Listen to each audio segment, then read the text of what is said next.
In the words of the late, great, honorable Dr. Martin Luther King, the arc of the universe is long, but it bends towards justice. In other words, sometimes it takes a little bit longer for right to take place, but eventually it does. And for one particular rideshare market, it looks like victory is now upon us. Despite a politician that outright sucks. Talking about Minneapolis. Talking about drivers being told that if they get a decent wage, Uber and Lyft would leave the city entirely. Yours truly, I believe, is a bunch of bullshit, and fortunately, most of the drivers do too. Want you to check this video out. Let us know what you think. It's only 3 minutes long. We'll talk about it on the other side. You might not be able to get a ride in an Uber or Lyft in the city of Minneapolis, or maybe even the whole state. The city council passing a wage ordinance today that has the rideshare companies threatening to leave the city. Fox 9's Rob Olson is live for us tonight. And Rob, you spoke with some drivers about the vote.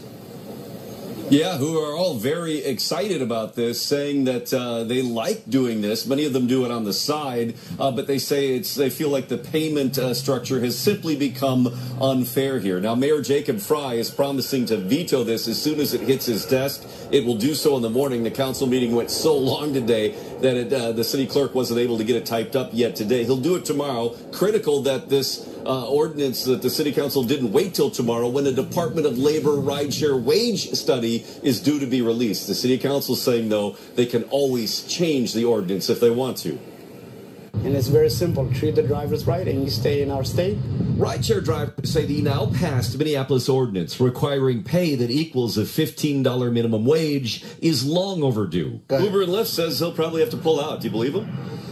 Well, let's see. Both Uber and Lyft now saying once again they will pull out of Minneapolis, if not the entire metro, maybe the state, come May 1st. I think they're gonna work with us, Uber and Lyft, and they know better. Drivers say those threats have come in other cities, and the companies stayed. They make those threats to try to stop the ordinance from passing. Exactly. They would never leave. Even if it was $5 per mile, they would never leave. They make enough money in this state and every other state. So they've done this experiment for 10 years, and they've done this experiment on the back of workers. The ordinance passed with 9 votes, which is enough to override a mayor's veto after 90 minutes of discussion in a room once again filled with drivers who've heavily pressured the council to not delay any longer. There are people, they put us in here, and they're asking the basics.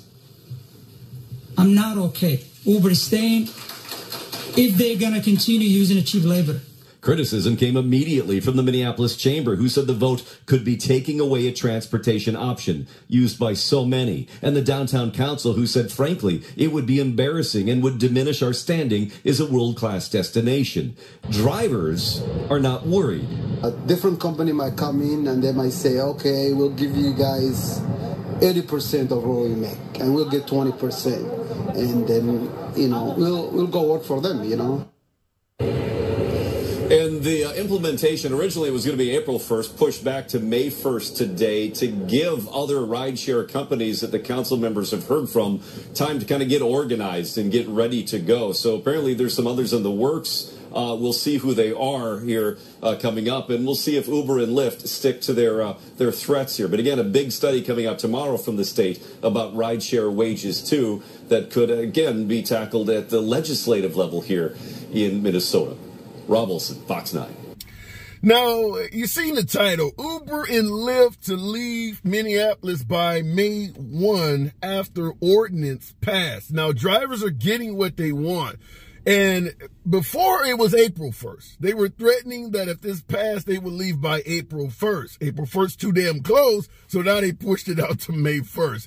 But nevertheless, the promise is $1.40 per mile, 51 cents per minute of wait time, 80% of the fees, and last but not least, a minimum of $5 per trip.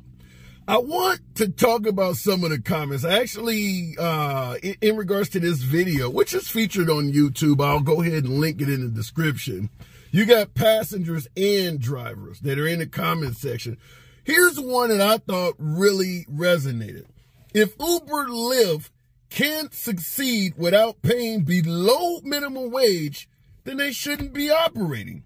The mayor can't be blamed for a company who is worth billions of dollars for removing a transportation option if that option requires workers to make below a minimum wage. Damn right. Now, Uber and Lyft, all over the news within the last few weeks or month or so, bragging about how much money they're making, how much their stock prices have been up. This is all over the news, folks. In most of the major financial media outlets, Derek Costa-Shawi is celebrating because Uber has made a significant profit over the recent quarter or so. Risher of Lyft, the CEO over there, he also is doing pretty damn good. But at the same time, they're claiming they cannot pay minimum wage. Now, these rates apparently translate to about $15 an hour, which is the minimum wage that a lot of cities has been trying to produce or trying to obtain. So Uber and Lyft are saying that if we pay drivers a minimum wage, it's so damn taxing that we got to leave the city. The hell they want. And I got to give a shout out to the drivers in the video. You see the brother making it clear, listen, they not going to leave even if we were getting $5 per mile because they're making so much profit. It's bullshit. They just don't want to pay any damn thing. But he is correct. You could pay drivers a lot more than $1.40 per mile, and there would still be plenty of room for passengers to request a trip and actually get it. The other driver toward the end of the video said something that was awesome. If Uber and Lyft leaves, some other startup will come in and agree to give drivers 80% and they take 20%. How hard is it to do this shit? You're getting 20% when you don't have to put a car on the line, you don't have to drive, there's no risk of you being carjacked, all of that's on the driver. How are you going to say you can't give a driver 80% of the damn fare when you're sitting back doing nothing? For the most part, the damn app, it's all automated. It all runs itself. So shout out to Minneapolis for accomplishing this feat despite numerous threats. Lyft, numerous threats that they're going to lead a city, likely paying off politicians, particularly that damn Mayor Fry and the governor of Minnesota, Tim Walz, as well, because both of them have vetoed an increase for drivers. Fry, the mayor of Minneapolis, is promising to do it again, even though this ordinance appears to be veto-proof. The lower-level politicians in the city passed it by such a strong margin that the mayor cannot, his veto power is not enough to override it. So shout out to those lower-level politicians, likely not cut in on the kickback that the damn mayor is receiving. I'll say alleged, but there's a reason why these politicians are refusing to give drivers any type of relief at all. It's because they're getting kickbacks. In my humble opinion, it's because they're getting kickbacks. And you can tell that the lower level politicians are not in on the take. They ain't getting shit. So why not do what's best for our political careers and look out for the citizens? Chances are that mayor and that damn governor are getting kickbacks. At the end of the day, will Uber, Lyft leave Minneapolis? Hell no. And that brother in the video, both of those guys, the one saying that it could be $5 and they still would stay, and the other guy saying it would just be another startup come in. Yeah, Uber and Lyft is not leaving. They're making millions of dollars in this area while bragging about how much money they're making all over financial outlets online. Okay, you're making a little bit less. That's all it is. You're making a little bit less. You're not ripping them off of every damn thing. Now you're ripping them off a little bit less, but you're still profiting a hell of a lot. At the end of the day, May 1st will come and go. This is like that same bullshit folks say, well, if Biden or Trump gets reelected, I'm leaving America. Bullshit. The hell you are. Where's the citizen that stated if the wrong politician got elected, they would leave the country, who is actually all over television bragging about where they're living now? Doesn't happen. Doesn't fucking happen. It sounds like an idle threat to me, sounds like an idle threat to those drivers, and hopefully you realize it's an idle threat to you folks out there, whether you are a driver or a passenger. And last but not least, the politicians, I believe it was, or it might have been a driver in the video, stated they have used this model. This is their method of operation, threatening to leave markets if drivers get a fair take.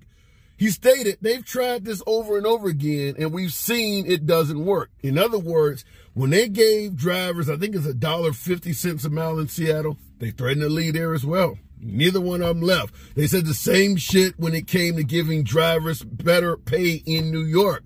We're going to leave. They didn't do it there. So Minneapolis is stating, we already know your tricks. We've seen the light.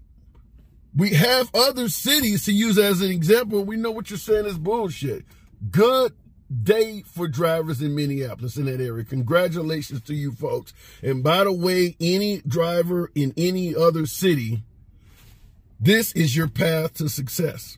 When Uber or Lyft starts threatening to leave a city if the drivers get, a raise or get some type of benefits, just show what happened in Minneapolis, Seattle, and New York when they stated the same thing. If drivers in Minneapolis can get $1.40 per mile, there's no damn reason why drivers in some of these other cities, particularly down south, should be making 60 or 70 cents per mile. I understand the cost of living in Seattle, Minneapolis, or New York may be higher than what it is in Dallas, Texas, Atlanta, Georgia, or somewhere else, but it's not that fucking high. It's not that much higher. $1.50 in Seattle, $1.40 in Minneapolis. Why would drivers be making 60 or 70 cents per mile in other markets? That's the light in regards to the path to take, and show politicians what they're saying they cannot do here has been done elsewhere, and they're simply lying about the numbers. So, do you know what you make in your market?